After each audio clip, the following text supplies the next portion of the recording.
So Bruce, what are you doing here? This is my compost tea brew. Yes. From that compost. Yes.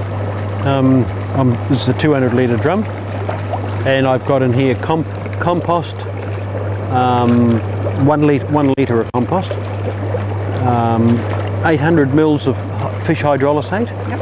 which I make myself, and then based on my soil analysis, I now add micronutrients, those that are deficient, and I just put 20 grams in, grind them up in a mortar and pestle really fine, and put them in here, and that stimulates microbes.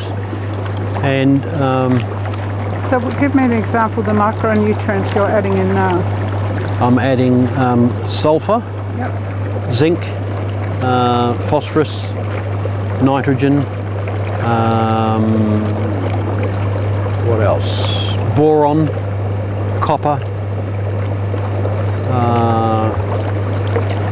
and I'm putting in a similar amount of fulvic acid and about 50 mils of molasses. Yeah. And that's what's causing the froth, molasses. And I started off doing this in winter, and there's a little bit of lucerne hay in there to stimulate protozoa. Yes. Yep. How much would you put in of the lucerne hay? Oh, of the leaf itself, a couple of good fistfuls. During the middle of winter, I'd put in about a good sized handful when it's really cold, and brews up a bit of extra. Oh, and there's some seaweed in here.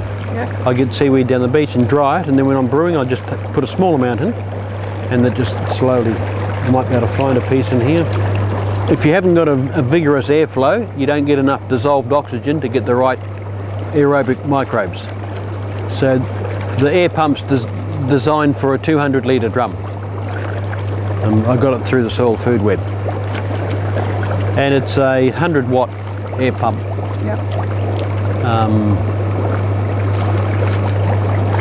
They've done all the testing on it, and it'll have dissolved oxygen levels above 6 parts per million, and that keeps it aerobic.